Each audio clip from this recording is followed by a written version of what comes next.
हम राजकुमारी अहाँ सबके सामने एगो चौड़चन पावनि के गीत गाबि रहल छी, जेकर निर्माता छथिन कृष्ण कुमार चौधरी। चौड़चन पाबनि परम महान, पाकल पूरी पकवान। चौड़चन पाबनि परम महान, पाकल पूरी पकवान। उगियो चौठी चाँद सजो के बेरिया। उगियो चौठी चाँद सजो के बेरिया। चौड़चन पाबनि परम महान, पाकल पूरी पकवान।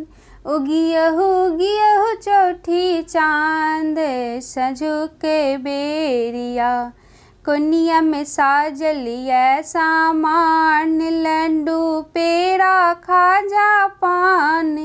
कोनिया में साजल ये सामान, लड्डू पेड़ा खाजा पान।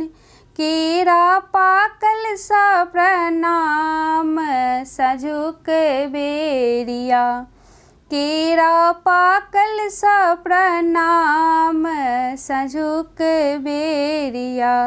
चौड़चन पाबनि परम महान, पाकल पूरी पकवान। उगियो चौठी चाँद सजो के बेरिया। उगियो चौठी चाँद सजो के बेरिया। सहल पबनि तीन भर दिन, आहाँ के पूजा में अछलीन। सहल पबनि तीन भर दिन, आहाँ के पूजा में अछलीन। करियो सबके दिन सुदीन सजो के बेरिया। करियो सबके दिन सुदीन सजो के बेरिया। चौड़चन पाबनि परम महान, पाकल पूरी पकवान। उगियो चौठी चाँद सजो के बेरिया। चौड़चन पाबनि परम महान, पाकल पूरी पकवान।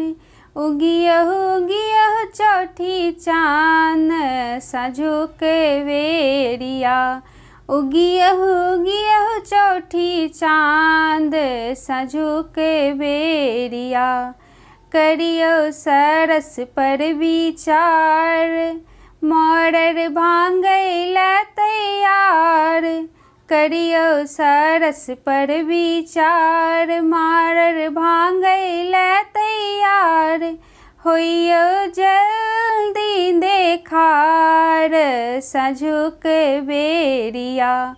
होइयो जल्दी देखार सजो के बेरिया। चौड़चन पाबनि परम महान, पाकल पूरी पकवान। उगियो चौठी चाँद सजो के बेरिया।